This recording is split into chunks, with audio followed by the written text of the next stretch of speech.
What is going on, everyone? It is your boy Cal, back at it again with another video. It's been a while since I've made a Destiny video where I directly address the state of the game, the state of the community, and things that are going on within the Destiny universe. Typically, this is something that I reserve to my TikTok videos, but I wanted to make a more longer form piece of content that we can look back on in the future, as I wanted to talk about the June 9th update. As I'm recording this, I think we're about 51 days away from this Fabled update, the update that is meant to save the game in some people's eyes, the update that is supposed to reverse everything that the Edge of Fate did to Destiny in terms of the endgame, the update that I've personally been dubbing the Potential Man update. While this update on paper seems really cool, we don't really have a lot of information about this update, which is why I wanted to make this video.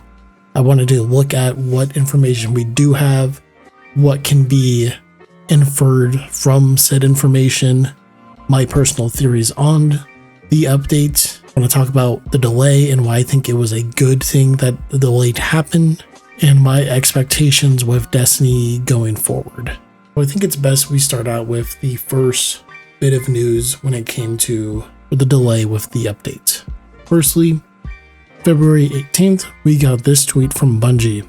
Our next major update, Destiny 2 Shadow and Order, is undergoing large revisions and will be delayed. This update is being changed and expanded to include sizable quality of life updates, and as a result, will also be renamed. This update will now launch on June 9th, 2026. Will provide exact details closer to release, covering previously announced weapon tiering upgrading, but also additions like expanding tier gear to all raid and dungeon activities, Pantheon 2.0, tier 5 stats for exotic armors, and more. Let's stop right there. So we were already going to get to the Shadow and Order update. It seems like whatever content was in the Shadow and Order update is still going to come out on June 9th. So imagine Ash and Iron, the size of that update. That was going to come with Pantheon originally in March. That has now been delayed to June. But because of that delay, we're also gaining things like tiered gear to all raids and dungeons. Now, if you don't know what that means 19 activities, I believe 9 raids and 10 dungeons are getting tiered gear. At a baseline, that means anything that was previously acquirable will now be able to be gained through tier 1, tier 5. That is the base minimum this statement is saying. Let's take it a step further and what is likely. All raids and dungeons are getting loot refreshes, including the tier system also being added to 19 raids and dungeons. That's the upgrade. Let's take it a step further, which was never promised, but could be possible. All the raids and dungeons will possibly have similar modifiers to earn tiered gear like Desert Perpetual in the Equilibrium dungeon via the feat system. Now, that last statement was never promised by Bungie. However, I do think it is plausible that that does happen. And if that is the case, that is really cool. But again, this is the Potential Man update. None of what I just said was promised besides the expansion to tiered gear in raids and dungeons. Now let's continue with the rest of this statement. Through June, we'll continue to have our routine bug fixes, stability improvements, continued portal modifiers, girding games in March, and the return of the more frequent Iron Banner cadence, April. I'm recording this the day before the final day of Iron Banner. Both of these events were alright, nothing too special, nothing crazy. Some may argue that this Iron Banner should have never been delayed this long, and I definitely agree, but that's besides the point. In terms of communications, remember this is February 18th, we'll be focusing on providing you with updates about our live game content, community,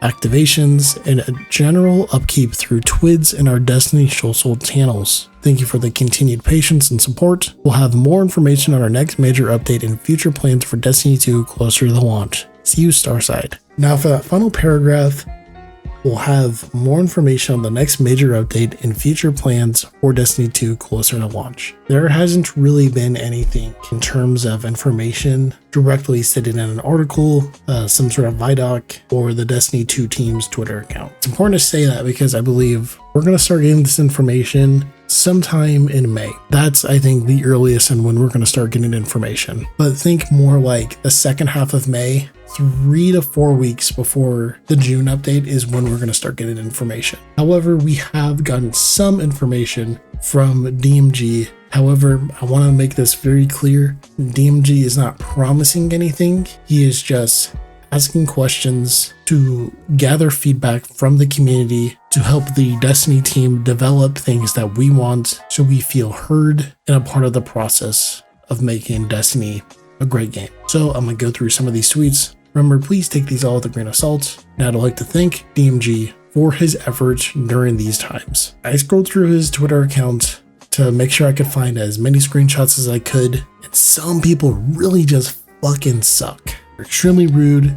They take out their anger on the game on him, and that blows. I'm not saying you need to like DMG, but I would rather have DMG in these times than anyone else. DMG's goated. I think he really communicates with the team. He definitely understands the community's frustrations. He validates them, and in return, he's met with disrespect from the community. And I think that's quite unfortunate. So thank you, DMG, for all of what you've done. Please keep up the awesome vibes. Excited to see what you have to bring us in June. Okay, the earliest example of tweets I could find from DMG talking about the June update and no more community-driven questions was April 1st. So he says this at 11 a.m. Raids and dungeons to get tiered loot rewards in June. Any Gambit gear you would want to see. No fools, real queues. Gear only at this time. Activity changes not in the cards at the moment. So this sort of implies that Shadow and Order might be getting some Gambit updates in terms of tiered loot entering the Gambit system and Gambit possibly entering the portal, which I think is a complete W. Up next, in April 2nd, DMG states, in June, we're looking to mix up some modifier pairings and match-made portal activities. What are your favorites? Which ones do you find to be ... challenging? Which do you avoid with a 10-foot pole? Let us know, and before you ask about the return of the director, we'll have some details on that in the future. So, what can be inferred from that tweet? It seems like they're trying to make a daily rotation when it comes to the match-made portal activities, or they're almost going to recreate the heroic strikes of days past. If you don't remember heroic strikes in Destiny 1, certain modifier pairings would be present on heroic strikes, so you would go in.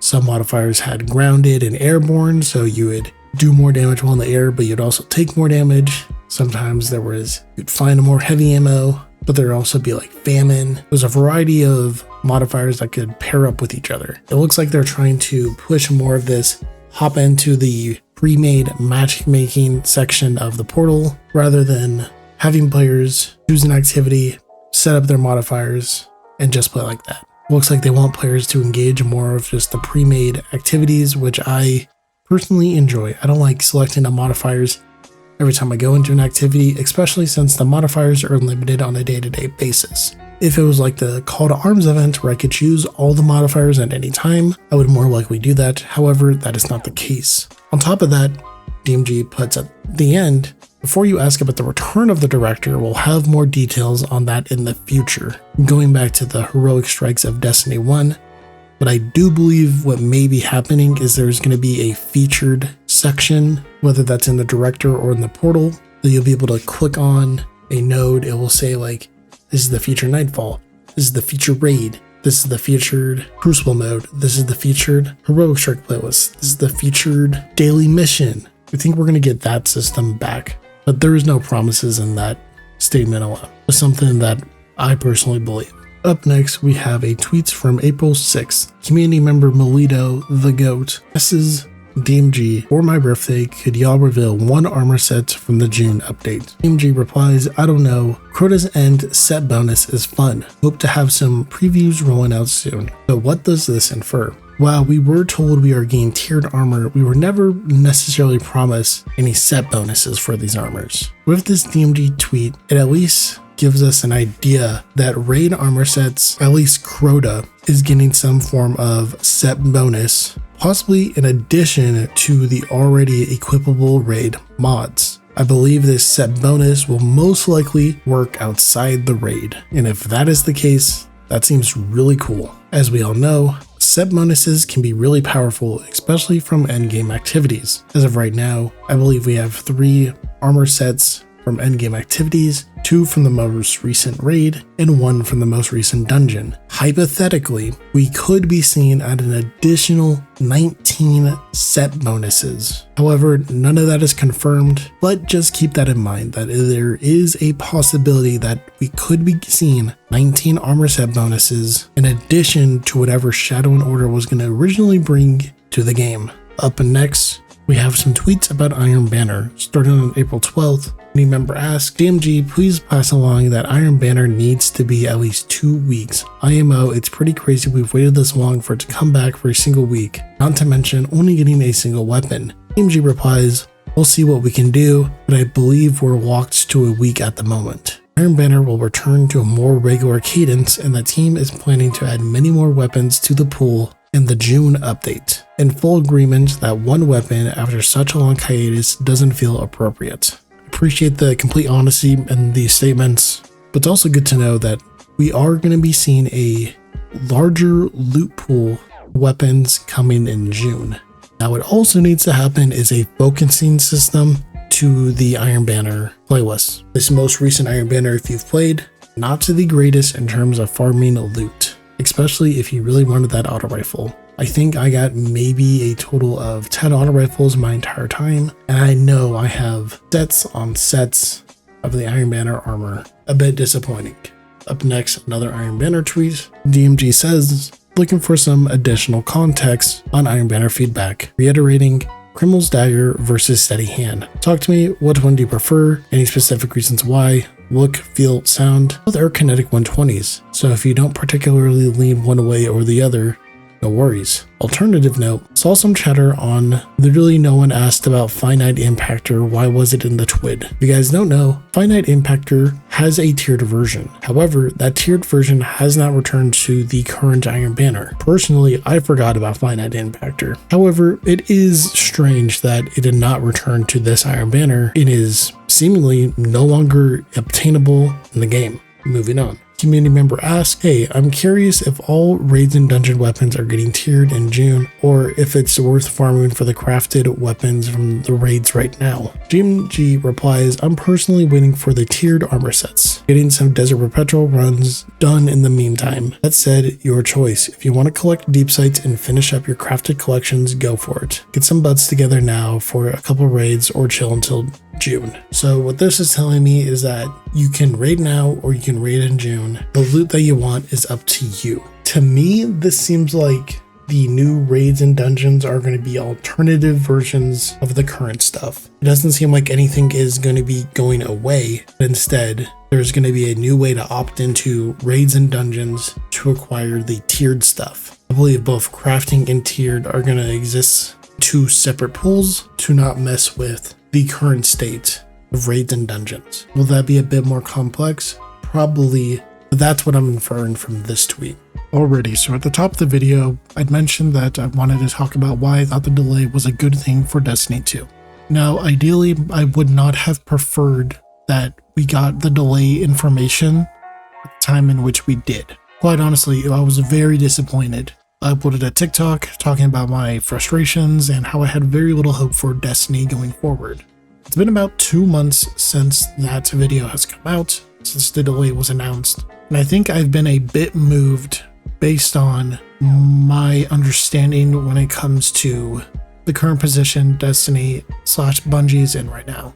While Marathon could be a factor in the delay, I also believe that internally, Bungie is realizing that Destiny 2 does not have a very long time left to be on shelves, to be promoted in the way that it currently is. In all honesty, I think the game is making the money that it needs to make, but it's not making the money that it wants to make. And I don't see Destiny 2 ever reaching the point where it makes the money that it wants to make. The only way I could see Destiny making the money that it wants to make is with a new installment. The phrase franchise fatigue has been thrown out a lot in terms of the player count, and while that is probably true for some players, franchise fatigue did not create the portal system. Franchise fatigue did not create a lack of endgame that is worth playing. Those things were created by Bungie. These were poor decisions. The player counts reflect that. I had a good time playing episode Heresy. It was a very fun point in the game.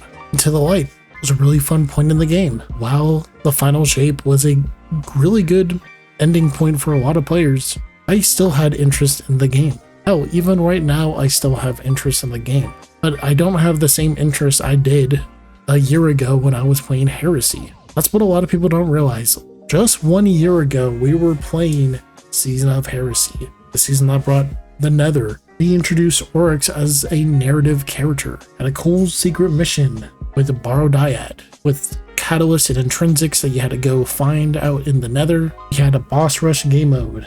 It was a great update.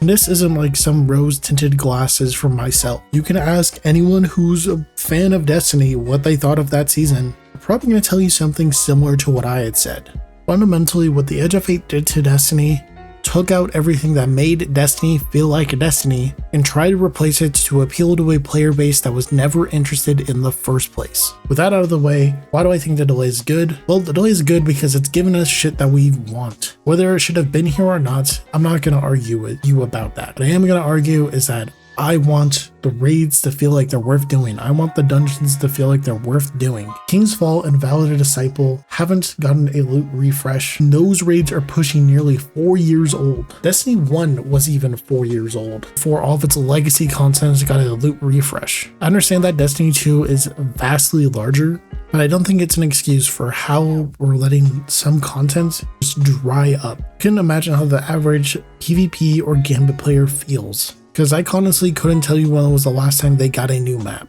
And I'm over here complaining about my juicy steak and lobster. Before I end off this video, I asked my community what would bring them back to Destiny 2. A lot of them said Destiny 3. Some people had some interesting takes, not that I disagree with them, it's just I don't know if I do agree, or think that they should be a priority thing that comes to the game. With that being said, I'd like to thank everyone watching this video all the way to the end. Hope I could teach you something new, and I want to see what your guys' thoughts on the June updates is. Is it going to bring you back? Is it enough? Or is the franchise fatigue too much for you?